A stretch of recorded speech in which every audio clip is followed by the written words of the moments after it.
नाजरीन, ये वीडियो देख के आपको अंदाज़ा हो जाएगा कि जो कहते थे किसी को नहीं छोड़ूंगा, किसी को एनआरओ नहीं मिलेगा, वो खुद एनआरओ मांग रहे हैं।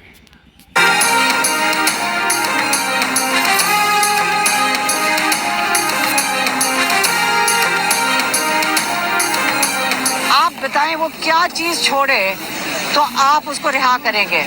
आप हमारे साथ बात करना चाहते हैं, यकीन करें। आप बताएं, गिव एंड टेक करना चाहते हैं, हमें बता दें इमरान क्या गिव करे और आपको क्या चाहिए। उन्होंने साथ ही बड़ा वाज़ेह कह दिया कि आप बताएं आपको क्या चाहिए। हर तरह से डील करने के लिए ये लोग तैयार हैं, पैसे देने के लिए तैयार हैं और हर डील को एक्सेप्ट करने की तैयार हैं।